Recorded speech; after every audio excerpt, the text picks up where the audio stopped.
प्राणर ठाकुर मोर परमाराध्या जगज्जननी श्री श्री बड़मा परम पूज्यपाद श्री श्री बड़दा परम पूज्यपाद श्री श्री आचार्य देवंक पाद पंकजरे मोर अनंत कोटि प्रणाम निवेदन करे। आज भव्य मातृ सम्मेलन विषय आमे समस्ते किछि किछि अवगत। आज हेउची से पुरुषोत्तम संगिनी श्री श्री बड़मांकर 133तम जन्म महामहोत्सव जोटाक आम प्रत्येक केन्द्र मंदिर मानक खूब श्रद्धार सहित पालन करुचे। सर्वप्रथमे परिचालिका माँ को मोर हृदय धन्यवाद प्रणाम एवं जयगुरु निवेदन करे। आम मानक यही हरिरस आस्वादन गोटे गोटे गोटे माहौल आम परसी देइचंती। परे परे उपस्थित समस्त श्रद्धेय माँ माने सान बड़ पिला माने और मोर बंधु समस्त को आनंदित जयगुरु निवेदन करे। जे जीवनर अभिधान जे जीवनर डिक्शनारी तांको पई बा शब्द कौन मु सजाड़ी पारे। तथापि मोर परम सौभाग्य आज एते बड़ मातृ सम्मेलन रे मो ठाकुरकर माँ को पई किछि कथा आपण मान निकट तोली धरिबा को चेष्टा करिवि।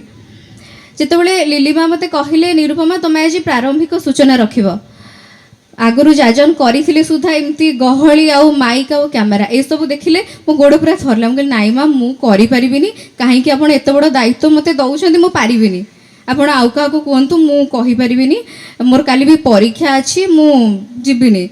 माँ कहले कि कथा परीक्षा अच्छे जीवनी तमें तांकु प्रतिष्ठा कर सी तुमको प्रतिष्ठा करेंगे आउ मना करि पारलिनी। मुझे जदि ठाकुर चाहिए मु निहाती भाव में जहाँ भी मत कि मुझे जानी से आपण मान निकट तोड़ी धरने चेष्टा करी।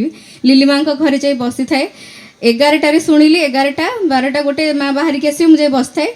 लिली माँ विजयलक्ष्मी माँ आम आलोचना कर विजयलक्ष्मी माँ मत कहले कहले तुम एमती डरुच एमती व्यस्त कहीं हो तम भली गोटे पिलाटे 12 वर्षर पिला तार भी गोटे परीक्षा दिन थिला वर्षकर पाठ पढ़ी परीक्षा जीवाई प्रस्तुत होती माँ तार ताको खाइबा पीवा सब देइचंदी।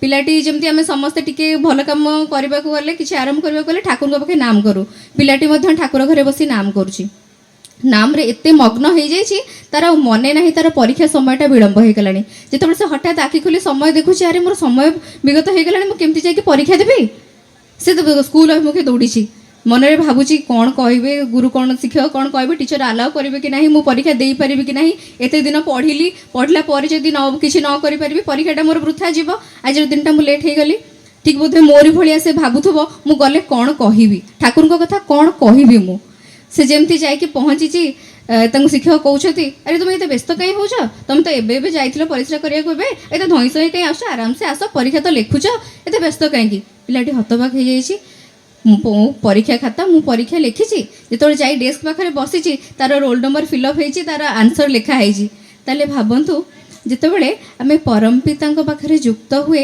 परम पिता पाखे निजक समर्पण करें से आमको केमती रक्षा करती।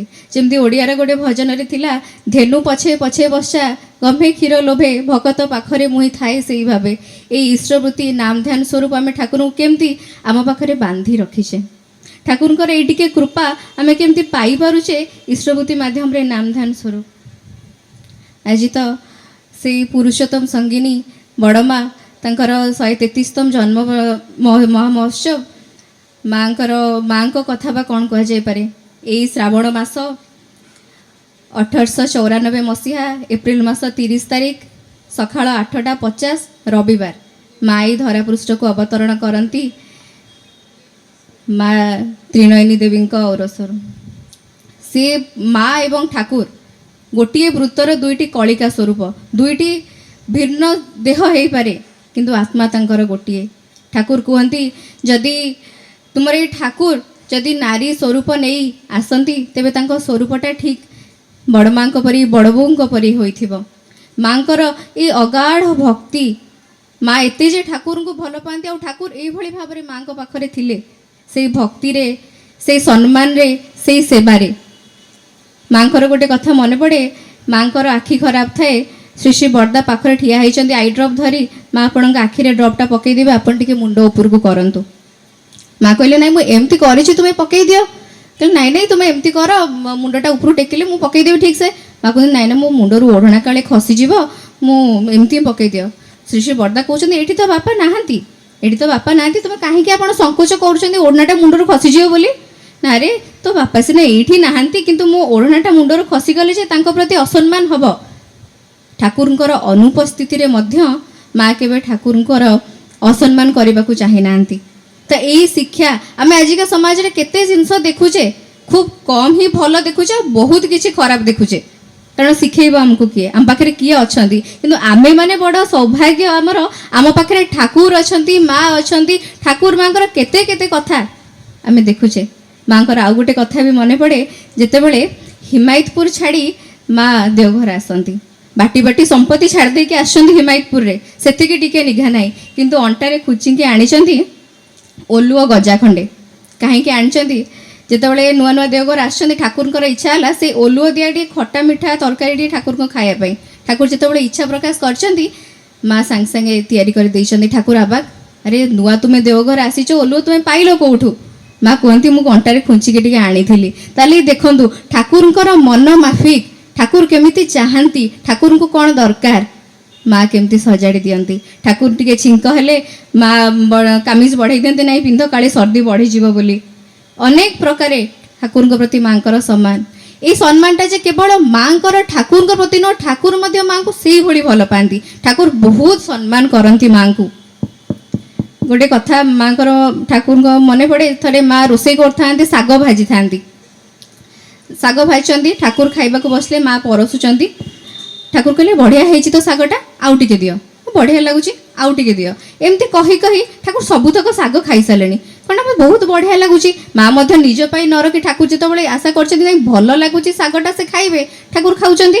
ଖାଇ ଖାଇ ସବୁ ଶାଗ ସରିଗଲା, ମାଙ୍କ ପାଇଁ କିଛି ଶାଗ ଆଉ ନାହିଁ। ମା ଯେତେବେଳେ ବାସନକୁ ମାଜିବାକୁ ନେଉଛନ୍ତି, ମା ମନେ ମନେ ଭାବୁଛନ୍ତି, ଆରେ ସତରେ ଶାଗଟା ଆଜି ଏତେ ଭଲ ହେଇଥିଲା, ଠାକୁର କହିଲେ, ମୁଁ ଟିକେ ଖାଇପାରିଲିନି। ଦେଖିଲା ବେଳକୁ ସେ କଡ଼େଇରେ 2-3ଟା ପତ୍ର ଲାଗିଛି। ମା ତାକୁ ଟିକେ ନେଇକି ପାଟିରେ ଦେଇଛନ୍ତି। ଏତେ ଲୁଣିଆ ମା କରିଦେଇଥିଲେ, ମା ଖାଇକିନି ସେମାନେ, ହେ ମୁଁ ଏମିତି ରୋଷେଇ କରିଥିଲି, ଲୁଣିଆ ହେଇଯାଇଛି। କିନ୍ତୁ ଦେଖନ୍ତୁ ତାଙ୍କ ସ୍ୱାମୀ ଯେ ତାଙ୍କୁ କେତେ ଭଲ ପାଆନ୍ତି, କାଳେ କିଏ କହିଦେବ ନାହିଁ ତୁମେ ଲୁଣିଆ କରିଛ, କି କିଏ ମାଙ୍କୁ ଅପମାନ ହେଲା ଭଳି। ପରସ୍ପର ପରସ୍ପରଙ୍କ ପାଇଁ ଏମିତି ପରିପୂରକ। ତ ଏଇ ଟିକେ ଟିକେ ଜିନିଷ ଯେତେବେଳେ ଆମେ ମାଙ୍କର ଠାକୁରଙ୍କର ନିଜ ଜୀବନରେ ପ୍ରସ୍ଫୁଟିତ କରିବା, ଆମର ପଞ୍ଚମହାଜୀବନ ସଜାଡ଼ି ହେଇଯିବ। ଆମେ ଧୀରେ ଧୀରେ କରି ଆମର କୁମାରୀ ଜୀବନ ହଉ, ନାରୀ ଜୀବନ ହଉ, ବୋହୂ ଜୀବନ ହଉ, ସ୍ତ୍ରୀ ଜୀବନ ହଉ, ସବୁ ଗୁଡ଼ାକ ସଜାଡ଼ି ହେଇପାରିବ। ଜୀବନଟା ସହଜ ଆଉ ସରଳ ହେଇପାରିବ। ସମୟ ତ ସାପେକ୍ଷ। ପୁଣି ଥରେ ପରିଚାଳିକା ମାଙ୍କୁ ଅଶେଷ ଧନ୍ୟବାଦ।